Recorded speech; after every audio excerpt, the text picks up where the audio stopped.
Assalamualaikum warahmatullahi wabarakatuh. Perkenalkan, nama saya adalah Aradi Pratama Putra, NPM 19.700.6516.069, dan teman saya Muhammad Ilham Rinaldi, NPM 19.700.6516.070. Kali ini saya akan mempresentasikan tentang pengenalan keamanan cyber atau cyber security, tugas 1 mata kuliah Security, Privacy, and Abuse Prevention, R03. Pendahuluan. Internet adalah salah satu penemuan terpenting abad 21, abad yang telah mempengaruhi kehidupan kita. Hari ini internet telah melewati semua penghalang dan telah mengubah cara kita berbicara, bermain game, bekerja, berbelanja, berteman, menonton film, memesan makanan, dan membayar tagihan. Teknologi telah mencapai tingkat yang kita bahkan tidak memerlukan komputer untuk menggunakan internet.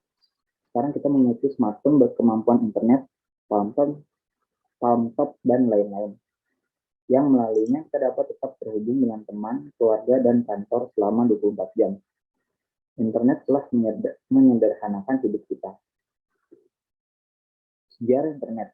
Internet adalah salah satu penemuan yang sangat berguna yang fondasinya ditemukan selama Perang Dingin, hari di mana Rusia meluncurkan satelit pertama di dunia, Sputnik, keluar angkasa pada 4 Oktober 1957. Sebagai langkah balasan, Advanced Research Project Agency, Badan Penelitian Departemen Pertahanan Amerika Serikat, mengumumkan peluncuran ARPANET atau Advanced Research Project Agency Network di awal 1960-an. Ini adalah jaringan eksperimental dan dirancang untuk menjaga komputer tetap terhubung ke jaringan ini untuk berkomunikasi saat sama lain, bahkan jika salah satu mode karena serangan bom gagal merespon. Pesan pertama dikirim melalui ARPANET, jaringan switching pengetahuan oleh Laboratorium Leonard Penrose di University of California, Los Angeles. Alamat internet. Dengan begitu banyak perangkat yang terhubung ke internet, mekanisme perlu mengidentifikasi setiap perangkat yang terhubung ke internet. Untuk menangani hal ini, ada otoritas terpusat yang dikenal sebagai Internet Assigned Number Authority yang bertanggung jawab untuk menetapkan nomor unik yang dikenal sebagai alamat IP. Alamat IP adalah angka binar 32 bit yang dibagi menjadi 4 oktet, dan setiap oktet terdiri dari 8 digit binar, dan oktet ini dipisahkan oleh titik. Contoh alamat IP adalah seperti yang ada di PPT ini. Setiap 8 bit dalam sebuah oktet dapat memiliki dua nilai binar, yaitu 0 dan 1. Oleh karena itu, setiap oktet dapat memiliki nilai 0, yaitu 0 banyak 8 hingga nilai maksimum yaitu 256, dan total memiliki 28 sampai 256 kombinasi yang berbeda.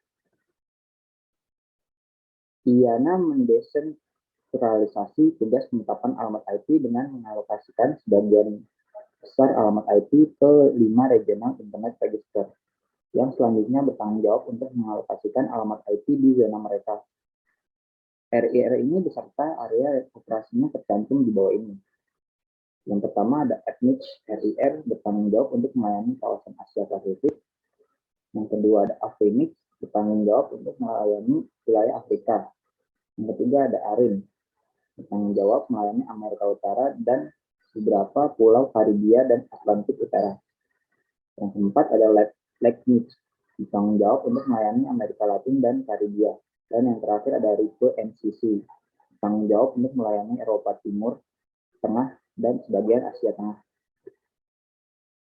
World Wide Web. Beberapa layanan populer yang disediakan internet selain web adalah email, Usenet, layanan pesan, FTP, dan lain-lain. Web menggunakan protokol HTTP untuk berkomunikasi melalui internet dan untuk bertukar informasi. WWW adalah model berbagi informasi yang dikembangkan untuk bertukar informasi melalui internet. Ada banyak situs web publik yang merupakan kumpulan halaman web tersedia melalui internet. Halaman web ini berisi banyak informasi dalam bentuk teks, video, audio, dan format gambar. Halaman web ini diakses menggunakan perangkat lunak aplikasi yang disebut browser web. Beberapa contoh web browser yang populer adalah Internet Explorer, Chrome, Safari, Firefox, dan lain-lain. Klasifikasi kejahatan dunia maya. Penjahat dunia maya dapat berasal dari internal atau eksternal organisasi yang menghadapi serangan dunia maya. Berdasarkan fakta ini, kejahatan dunia maya dapat dikategorikan menjadi dua jenis. Yang pertama adalah serangan orang dalam, dan yang kedua adalah serangan eksternal. Alasan terjadinya kejahatan cyber. Ada banyak alasan yang menjadi katalis dalam pertumbuhan kejahatan dunia maya. Beberapa alasan yang menonjol adalah uang, yaitu orang termotivasi untuk melakukan kejahatan dunia maya adalah untuk menghasilkan uang dengan cepat dan mudah. Selanjutnya adalah membalas dendam, yaitu beberapa orang mencoba untuk membalas dendam dengan orang atau organisasi masyarakat kasta atau agama lain dengan mencemarkan nama baik atau membawa kerugian ekonomi dan fisik. Selanjutnya adalah spionase dunia maya. Terkadang pemerintah sendiri terlibat dalam cyber trespassing untuk mengawasi orang atau negara lain. Alasannya bisa bermotif politik, ekonomi, sosial.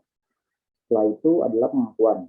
Merupakan kebanggaan jika seseorang meretas jaringan yang sangat aman seperti situs atau jaringan pertahanan. Malware dan sejenisnya. Malware adalah singkatan dari perangkat lunak berbahaya dan dirancang untuk mendapatkan akses atau diinstal ke komputer tanpa persetujuan pengguna. Mereka melakukan tugas yang tidak diinginkan di komputer host untuk kepentingan pihak ketiga. Ada berbagai macam malware yang serius dapat menurunkan kinerja mesin host. Ada berbagai jenis malware hadir di internet.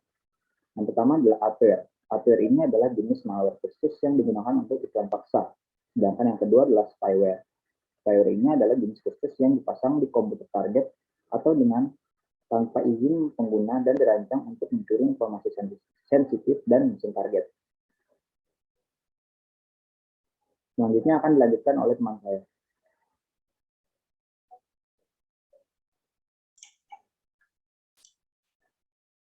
Lalu selanjutnya di sini ada virus. Virus adalah kode berbahaya yang ditulis untuk merusak atau merugikan komputer host dengan menghapus atau menambahkan file, menempati ruang memori komputer dengan mereplikasi salinan kode, memperlambat kinerja komputer, memformat mesin host, dan lain-lain. Virus ini dapat menyebar melalui lampiran email, pendrive, gambar digital, salam elektronik, klip audio, ataupun video. Untuk menangkal dan mencegah virus komputer, kita bisa menggunakan antivirus, tidak hanya mencegah kode berbahaya untuk masuk ke sistem, tetapi juga dapat mendeteksi dan menghancurkan virus yang sudah diinstal ke dalam sistem komputer. Berikut beberapa contoh antivirus yang bisa digunakan.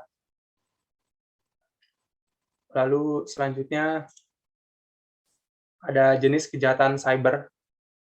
Berbagai jenis kejahatan dunia maya adalah pertama, penguntit dunia maya, pornografi anak, pemalsuan data, pembajakan dan kejahatan perangkat lunak yang terkait dengan HKI, ada terorisme dunia maya, peretasan komputer, membuat dan mendistribusikan virus melalui internet, ada penipuan lelang online, serangan denial of service, email spoofing, dan phishing. Lalu teknik keamanan cyber. Yang pertama ada autentikasi. Ini adalah proses mengidentifikasi individu dan memastikan bahwa individu tersebut sama dengan yang dia klaim. Metode khas ini untuk melalui internet adalah melalui nama pengguna dan juga kata sandi.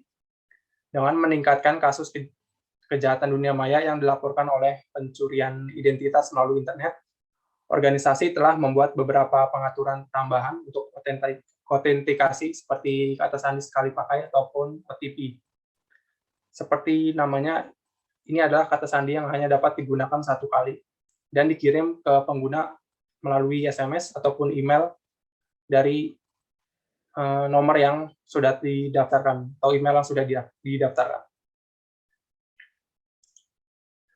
Lalu yang kedua ada enkripsi. Ini adalah teknik untuk mengubah data dalam bentuk yang tidak dapat dibaca sebelum mengirimkannya melalui internet. Hanya orang tertentu yang memiliki akses ke kunci dan mengubahnya dalam bentuk yang dapat dibaca dan membacanya. Secara formal, enkripsi dapat didefinisikan sebagai suatu teknik untuk mengunci data dengan mengubahnya menjadi kode-kode kompleks menggunakan algoritma matematika. Lalu selanjutnya ada penyidikan kejahatan cyber, yaitu di sini ada forensik komputer. Forensik cyber adalah cabang ilmu yang mempelajari alat dan teknik penyelidikan data digital untuk menemukan bukti terhadap suatu kejahatan yang dapat dihasilkan di pengadilan. Ini adalah praktik melestarikan dan mengekstraksi, menganalisis, dan mendokumentasikan bukti dari perangkat digital seperti komputer, media penyimpanan digital, smartphone, dan lain-lain, sehingga dapat digunakan untuk membuat pendapat ahli dalam masalah hukum ataupun administrasi. Lalu selanjutnya ada serangan keamanan cyber yang terbaru. Di sini contoh kasus pertama ada aplikasi digital atau dompet digital PayPal. Layanan transfer uang online internasional ini memungkinkan kita mentransfer uang dengan aman melalui internet, menggunakan berbagai teknik enkripsi dan memberikan alternatif metode pembayaran tradisional seperti cek, wesel, dan lain-lain. Ini memiliki basis pengguna lebih dari 100 juta pengguna aktif di 160 negara dan melakukan lebih dari 9 juta pembayaran setiap hari. Romanian hacker ini alias Razvan Cernanu mengeksploitasi celah dalam kode proses tolak bayar PayPal, karena ini pengguna dapat menggandakan uangnya dalam setiap upaya.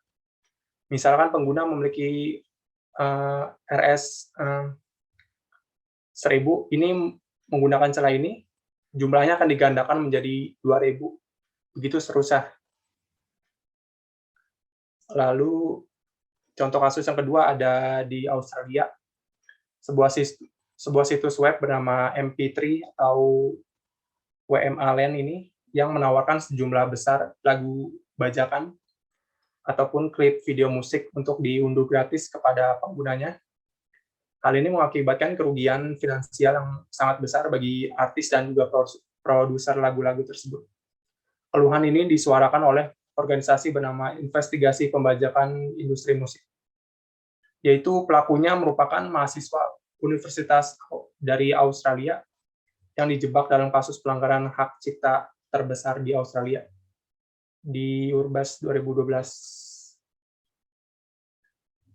Dan mungkin sekian yang bisa saya sampaikan, kelompok kami sampaikan. Kurang lebihnya mohon maaf. Wassalamualaikum warahmatullahi wabarakatuh.